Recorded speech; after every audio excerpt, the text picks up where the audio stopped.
Salve, salve, senhores, um ótimo dia para vocês. Bem, falar aí do tema do Enem, né? Acho que é muito importante esse tema, muito importante trazer um olhar específico que eu quero trazer aqui para esse tema, né? Que é o tema do estigma, tá colocado dessa forma, o estigma no Brasil a respeito das doenças mentais, né? Então, os estudantes foram convidados a falar desse tema.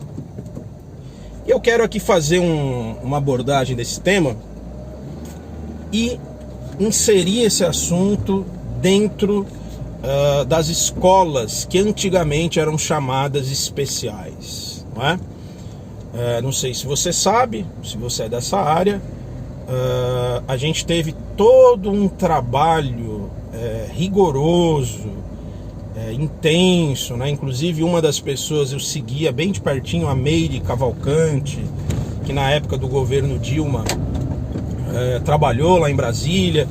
Então a gente teve um andamento no Brasil muito importante para acabar com escolas especiais e rumar em direção à inclusão, não é? O Brasil, ele conseguiu avanços importantíssimos, não é? Que, como tudo que diz respeito aos direitos humanos, às pessoas com deficiência, às minorias, no atual governo está sendo destruído, comido pelas bases. Olha, é uma tragédia sem fim, né? Por um tempo eu acompanhei a luta da Meire, mas posso dizer para os senhores que 40% de todas as conquistas que tivemos já foram solapadas, né? Já foram prejudicadas. Só para vocês terem uma ideia, a Adriana Godoy, uma outra ativista, uma pessoa muito interessante, sigam ela nas redes sociais, está numa luta muito grande porque Alexandre Frota, pasmem, Alexandre Frota entrou com uma lei, com um projeto de lei, enfim, tudo o esterco bolsonarista, com ideias absolutamente sem base científica, sem base reflexiva, né? Ideias que vão na linha de cuidar da pessoa com deficiência e que jogam a favor do retorno para escolas especiais, compreende? E de destruir a inclusão, né? A ideia é destruir as políticas de inclusão, porque há N lobbies, né, no atual governo. O atual governo, além de ser miliciano, psicopata e burro, ele é o governo dos sonhos, das carniças de urubu do Congresso, tá? Ou seja, tá todo mundo ganhando muito com esse governo, né? Não é à toa, né, senhores, que não se discute o impeachment, né? Evidentemente, há muitos interesses financeiros por trás disso, tá? Bom, e aí eu quero amarrar esse assunto do estigma relacionado às doenças mentais no Brasil com a antiga prática inclusiva, que não tinha nada de inclusiva, das escolas especiais, não é?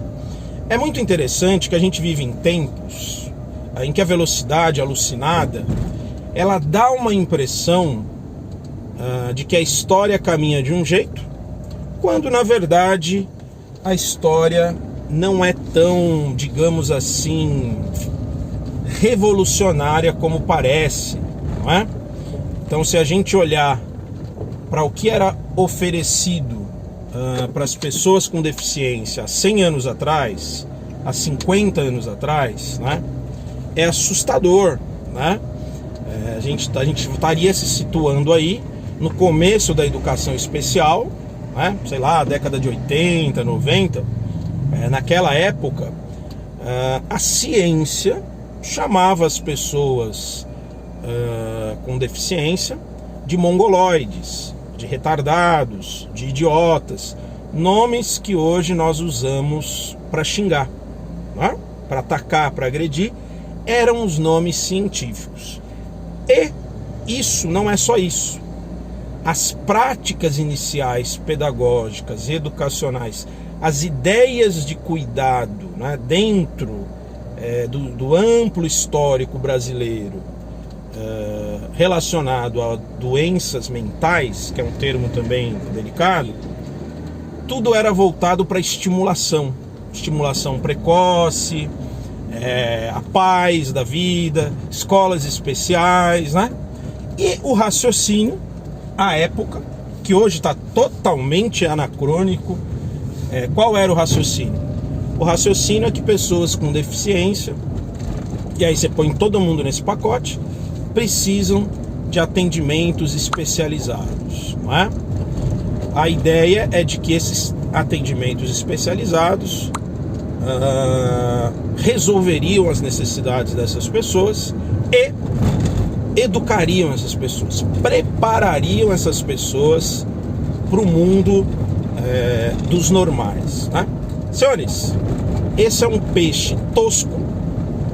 Em 2021, isso é uma ideia babaca, é uma ideia tosca, porque a gente tem um amplo período de estudos, e o que se descobriu, e que qualquer profissional da saúde mental com um pouco de neurônio sabe, é que essas instituições não trataram essas pessoas, não é?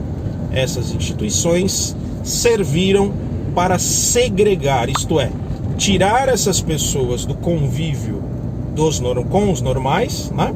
E criar uma espécie de prisão não declarada dessa forma, né? Ou seja, as escolas especiais, os institutos especiais, os tais centros científicos de excelência serviram para segregar, não muito diferente de colocar os loucos no navio, não é? E mandá-los para o mar. Compreende? Compreende? Bom, e aí a gente teve todo o movimento histórico da luta antimanicomial, e aqui no Brasil toda a luta para que toda e qualquer pessoa com deficiência possa frequentar o ensino regular, né? Possa estar numa sala com outras crianças que não têm deficiências, não é? Ou seja, a ideia realmente da inclusão. Ah, mas isso é uma utopia, mas isso é errado, isso não dá certo, que é o discurso bolsonarista, o discurso do Alexandre Frota. Se você é um que repete isso, você está na companhia de Alexandre Frota, de Bolsonaro, desse tipo de gente, né? Primeiro, é importante pensar que inclusão é processo. A inclusão ela vai acontecendo devagar, caso a caso, tem um movimento político, tem a questão de verbas, tem a questão de preparação dos professores, tem a questão de sala de apoio, de professor de apoio, né? Então tem toda uma conjuntura que, de novo, frisando aqui, no governo do PT, teve avanços consideráveis, né? E não estou aqui pagando pau para o PT, porque nem de PT eu gosto, né? Mas estou dando um contexto histórico da coisa, né? E com todos os problemas da inclusão, né, a gente teve bastante avanços, a gente teve caminhos muito importantes. Com a estupidez generalizada de pessoas do atual governo, tudo isso está sendo minado, destruído, e os caras estão querendo voltar ao passado, tá? Esse governo repete a já conhecida frase de Marx, de que o passado se repete como farsa, tá? Exatamente isso que está acontecendo. Bom, senhores, aonde que está o estigma aí? Tá? O grande estigma não declarado e não falado da sociedade brasileira com relação à doença mental, ele é muito parecido com o racismo não declarado. Isto é, uma das coisas que dificultam o combate ao racismo, só para fazer esse paralelo, essa comparação, é que o Brasil, ele vende o peixe de que não é racista, sabe? Todos têm a mesma oportunidade, isso é mimimi, né? é o discurso que caiu na graça dos jovens. A gente infelizmente saiu de uma geração que sonhou em mudar o mundo, né, para uma geração que tem como sonho excluir minorias, sabe? Separar, segregar, né? Ser o empreendedor de si. E a base da Constituição brasileira, que seria a solidariedade, ao que me parece, essa geração de jovens, tristemente, ela caga para isso, né? Ela é contrária, ela é um Bolsonaro, né? Eu não tenho muitas esperanças com o cenário que a gente vive, porque eu acho que Bolsonaro é apenas um imbecil, tiozão do bar, fascistoide, que foi colocado por uma quantidade numerosa de pessoas, né? Discurso da servidão voluntária encaixa aí. Então, voltando para as pessoas com deficiência, né? Qual é o grande estigma, né? O estigma brasileiro, ele vem com preconceitos, olha, surreais, disfarçados de bonzinho, né?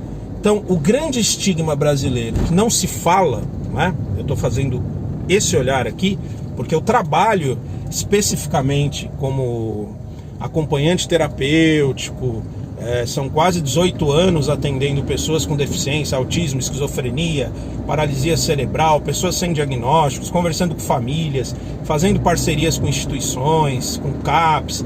Olha, eu vivo isso realmente de um lugar de proximidade, de estar na rua com os caras e tal. Qual é o grande estigma? É o assistencialismo, o discurso caritativo, não é? A infantilização da pessoa com deficiência, da pessoa com transtorno, né? É o predomínio cada vez maior de um discurso médico, né? Dos especialistas, né? E é uma legião de profissionais que saem aí formados, né? E que não fazem nenhuma reflexão dos seus paradigmas de atuação, né? Porque para você atuar com pessoas com deficiência ou na área da psicopatologia, se você não tiver um metadiálogo com a sua prática, isto é, se você não tiver um embasamento filosófico para pensar as relações de poder e de que lugar você fala frente ao outro, que tem uma deficiência, que portanto fica sujeito a olhares e leituras de profissionais, de pais, etc. e tal, você segrega, você infantiliza, não é? Você faz pactos perversos com famílias e com profissionais. Por exemplo, está cheio de acompanhantes terapêuticos que são agentes da exclusão. São profissionais que se vendem pelo dinheiro e passam a ter uma conduta assistencialista, né? Uma conduta desimplicada, uma conduta despolitizada, né? Abafam uma condição ética. O bom acompanhante terapêutico, ele vai mediar, gravem bem essa palavra, a relação da pessoa com deficiência ou do diferente com os normais, de maneira a criar um tensionamento em ambos os polos. Isso inclui um trabalho terapêutico com as famílias. E esse trabalho terapêutico também é de tensão, também é de tirar o sujeito de um lugar protecionista, não é? Compreende? Então, o estigma da pessoa com deficiência hoje, no Brasil, da forma que eu vejo, é o estigma do infantilismo, da infantilização, não é? Se você vai para doença mental, é um termo muito amplo, né? Não está muito definido esse termo, mas eu estou usando aqui como uma questão didática. Se você passa a olhar os diagnósticos de borderline, os diagnósticos de depressão, de bipolaridade, né? Quer dizer, qual é o estigma que aí se dá, né? Para sair um pouco das pessoas com deficiência. Eu acho gozado, porque é um estigma, eu entendo que vem como uma carta branca para esse sujeito se desimplicar da sua responsabilidade no seu sofrimento, né? Então, não é um estigma assim de preconceito. De novo, né? Parecido. É um estigma também de infantilização, né? É o estigma médio, né? Um certo desculpismo, né? E aí você cola isso no lugar de fala, né? No identitarismo que vai se espalhando, eu entendo, como uma grande praga, que pese que tenha considerações importantes, mas ele vai fragmentando os sujeitos, né? E vai criando um separativismo estúpido, né? Então, o estigma passa a ser isso, né? O sujeito vai se desresponsabilizando, vai se encostando no diagnóstico, né? E a sociedade vai ficando com dosinha do sujeito, né? Para mim, e eu acho que vocês não vão encontrar isso em nenhum outro canal, tá? Porque poucos que falam a respeito de inclusão e de deficiência têm vivências, né? Com relação a isso. Para mim, o grande estigma hoje que passa as pessoas que sofrem de uma doença mental é o estigma dos microsequestros de poder, né? O manicômio, senhores, ele não sumiu da sociedade, ele se tornou invisível, portanto mais difícil de combatê-lo. Hoje você pode fazer uma função manicomial com uma medicação, com uma dose má administrada, não é? E errada, não é? Você pode dopar o sujeito e ele vai ficar na sua casa babando, né? Isolado, correto? Sem nenhum tipo de inserção social e de circulação, como ele ficaria no manicômio. Os grandes manicômios da atualidade hoje são cápsulas mal administradas, não é? E o outro estigma que eu vejo é, aliás, o CAPS, que tem uma proposta belíssima, né? Os Centros de Atenção Psicossocial, que também estão sendo precarizados no atual governo, é o estigma... Só um minutinho.